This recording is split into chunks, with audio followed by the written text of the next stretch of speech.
Allez, salut tout le monde, on se retrouve pour cette vidéo du dimanche. On va faire le tour de mon élevage, comme d'habitude, bien sûr. Et on commencera par les Messor Barbarus. Alors, Messor Barbarus, j'ai un peu trop humidifié ce nid-là. Donc elles ont juste déménagé, les graines, enfin elles en ont foutu un peu là-bas, mais tout le reste elles l'ont viré. Donc là, bah, j'ai arrêté d'humidifier, mais bon, apparemment l'humidité reste quand même pas mal longtemps.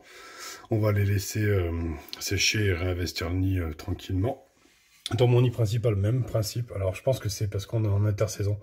J'avais augmenté un peu l'humidité puisque les chaleurs commencent à remonter et en fait j'ai dû le faire légèrement trop tôt et il fait encore trop humide dehors pour qu'elles aient besoin que je monte l'humidité de mes nids. Donc là les tubes sont levés, on n'a plus rien qui est humidifié, je laisse sécher les nids parce que je me suis aperçu, bah, vous voyez mon nid principal c'est complètement vidé. Donc je pense que ça vient de là, il n'y a pas de raison. Elles sont allées bah, du coup squatter mon grenier qui lui est sec.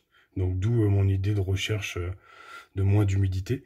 Voilà, on peut voir qu'elles sont venues foutre le couvain avec des larves monstrueuses et surtout beaucoup de majors qui arrivent.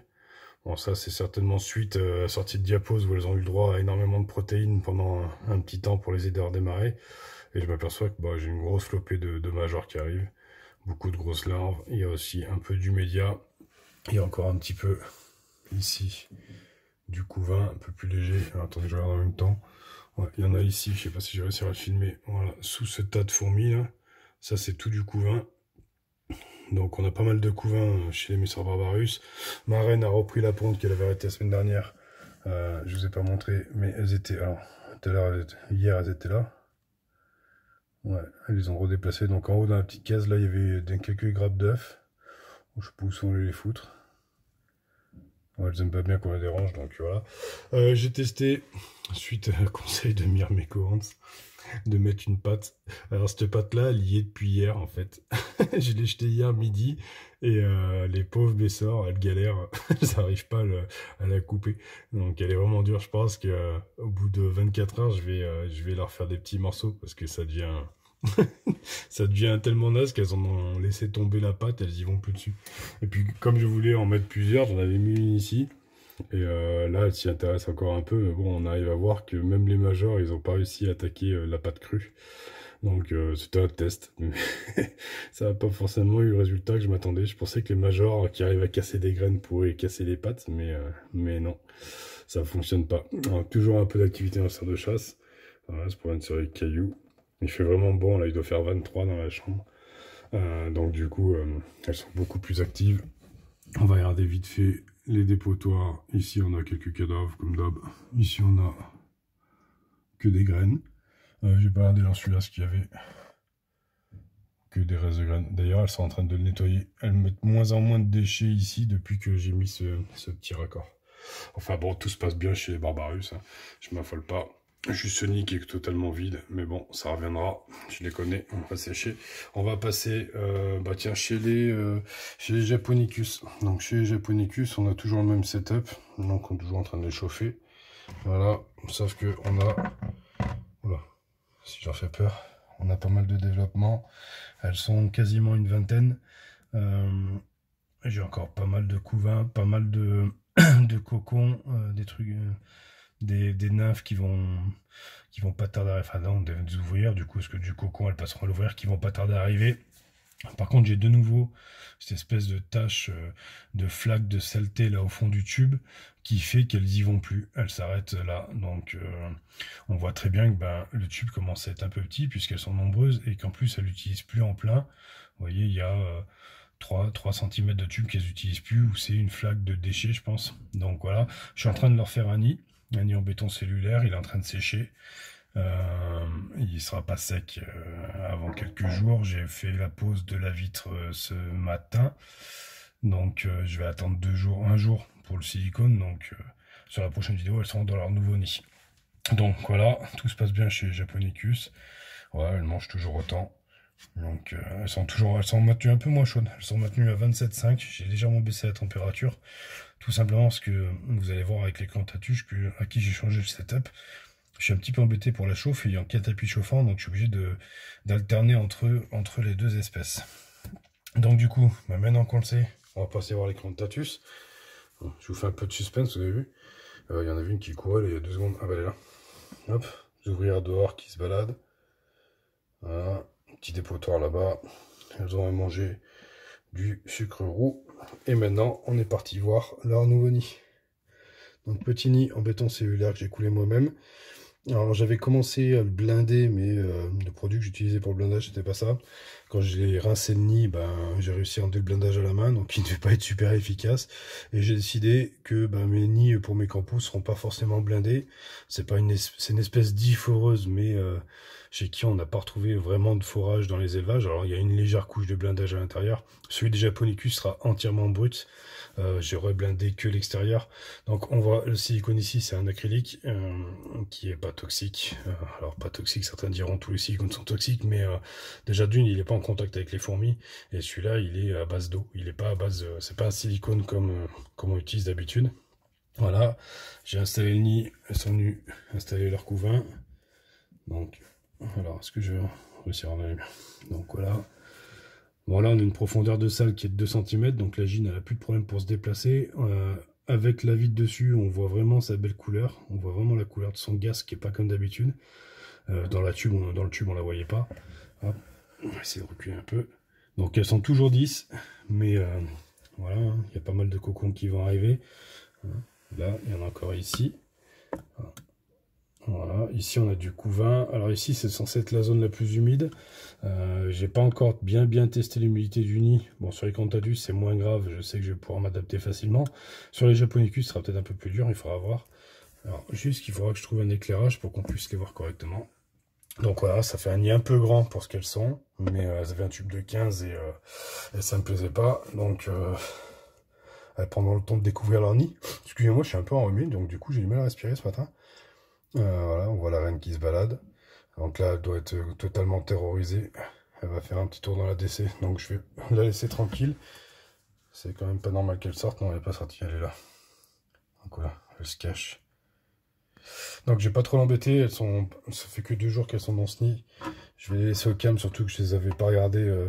Voilà, je les mets comme ça. Je chauffe que la moitié du nid en ce moment. Quand les Japonicus seront leur nid, qui fera la même hauteur que celui-là, je pourrais mettre mon tapis chauffant sur les 2 nids et avoir une meilleure zone de chauffe. Pour l'instant, je suis obligé de faire comme ça, et c'est pour ça que j'ai baissé la température, parce que les Japonicus en dessous, à côté de la sonde où il fait 27 degrés, là il fait 26 parce qu'ils ont un peu la baissé, mais j'ai peur qu'ici, comme le tapis est plus proche, il fasse légèrement plus chaud. C'est pour ça que je mets très peu de tapis en fait, pour qu'elles aient le choix de se mettre ou sous le chaud ou sous le frais en cas de trop surchauffe ici en fait. Donc voilà ce qu'il y en est pour mes campos. On descend voir une petite Manica rubida. Oh, tout se passe bien chez Manica rubida. Toujours du monde dans l'heure de chasse. Il faut que je les nourrisse avec des insectes, parce que ça fait un moment que je ne les ai pas nourris. On va leur mettre le liquide sucré à sécher. Alors, attendez, je vais en prendre 2 gamelles propres. Hop. Oh là là. Ouais. Quand on dit qu'on a les amis, ils ne savent pas faire 2 choses à la fois. Donc voilà, 2 petites gamelles propres à l'intérieur. Elles sont déjà dedans. Quelques gouttes de liquide sucré.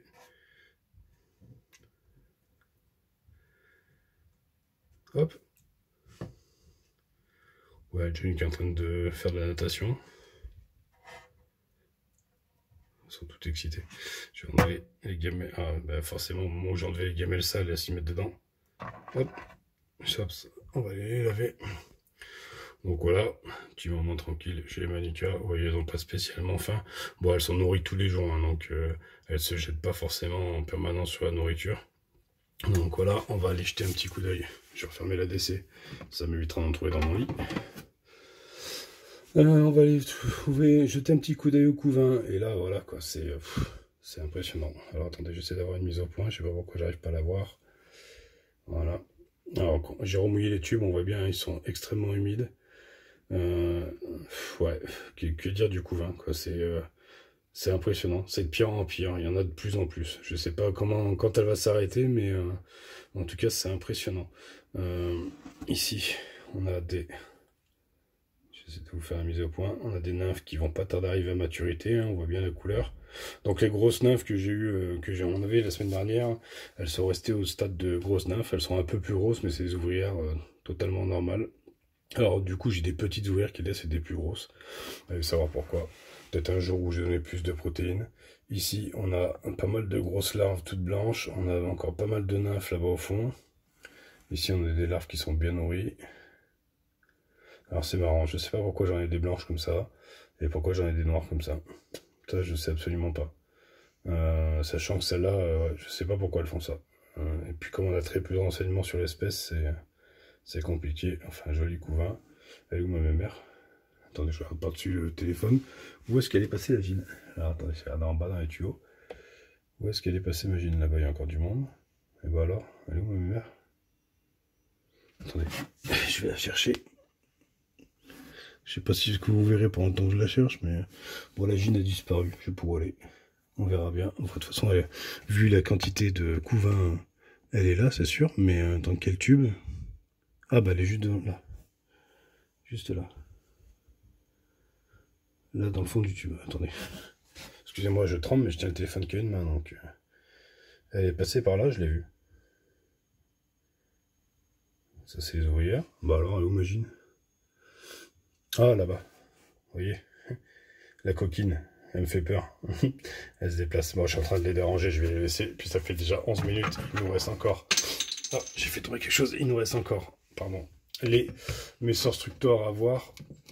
Il faut que je les sorte de leur coin. Alors, vous voyez, mes sorstructors, je les ai mis au fond là-bas, à proximité du chauffage. Je vais essayer de les filmer comme ça peut se faire. Je vais m'approcher avec vous. Donc, du coup, toujours mes 3-4 petits œufs, je leur ai remis des graines, pas d'évolution. Enfin, pas d'évolution. Si, 3-4 petits œufs qui doivent grandir. Elles m'ont rentré un peu des graines, ça se passe tranquillement. Je les chauffe légèrement et puis bah, pas grand chose à dire sur elles pour l'instant et j'espère qu'elles vont redémarrer. Donc voilà, on aura fait le tour de toutes mes espèces, comme tout les dimanches matin, notre petit rituel. On s'arrêtera toujours comme d'habitude sur une dernière vision des Messor Barbarus et de leur magnifique couvain. Elles me font extrêmement plaisir celles-là, cette année encore. Donc c'est juste parfait. Sur ce, je vous souhaite un très très bon dimanche. Et je vous dis à dimanche prochain. Et surtout, restez chez vous. Allez, ciao ciao.